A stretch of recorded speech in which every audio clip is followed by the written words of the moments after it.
কৌসায় কেমনটা লাগে মানে দুই বালটা কি কষ্ট করে কাপড়টি ধুইছি, কাজের মহিলা আহে নাই তো কাপড়টি ধুইছি আমি এমন একটা কুফা রুমে থাকি যে রুমে কিনা মনে করো বৃষ্টি বাদল আইলেও বোঝা যায় না, তাই আমরা শুরু বাচ্চাটারে ঘুমাই পাড়ানোর লেগে গেছি তো কাপড়টি হুগাই গেছে গা, অথচ কেউ কাপড়টি আনে না, এমন শুকনা কাপড়টি ভিজছে মানে ভাবা যায় বলো।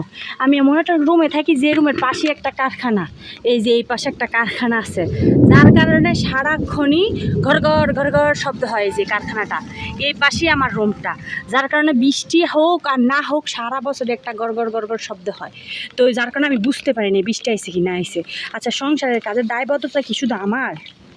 হ্যাঁ, এটা কোনো কাজ মানে শুকনা কাপড়গুলা ভিজে, অথচ কেউ আইসা নিল না কাপড়গুলা, মানে কেমনটা লাগে, মানে সব কিছু আমারই করতে হইব, এটা কোনো কথা? মানে একটা মানুষকে একটু রেস্টও যাইতে পারে না, সংসারে কাজ করে বাচ্চার ছোটো বাচ্চা ওরা খাওয়াইতে গেলে দেখা যায় ঘুম পাড়িতে গেলে একটু টাইম লাগে, ওরা ঘুম পাড়াইতে গেছে অনেক বৃষ্টি আইছে না কি, আর এত রোদ ছিল হঠাৎ করে যে এত বৃষ্টি হইব কেডাই জানে।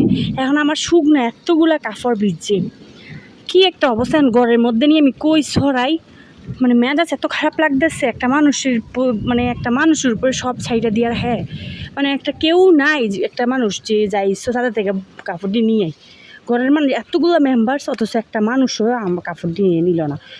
মেজাজ এত খারাপ লাগতেছে, এত কষ্ট করে কাপড় দিয়ে ধুইছি, শুকাই গেছে অলমোস্ট, এগুলো সব শুকাই গেছে।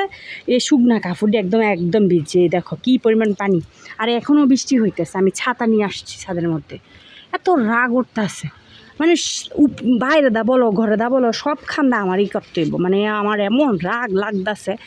এখন আমি খাওয়া দাওয়া করে দৌড়ে আইছি, আইয়া দিই সব কাপড় ভিজছে। কি বলবো আসলে, যার কপাল খারাপ সব দিক দিয়েই খারাপ, কিছু করার নাই। মানে আবার আমার কাম বাড়ছে, এই চিপ্পা চিপ্পা এখন আবার ঘরে নিয়ে রোদে দাও, মানে ঘরে নিয়ে শুকাও। আমার ঠেয়া পড়ছে সব করার লেগে, সব ঠেয়া আমার ছাতার মাথা।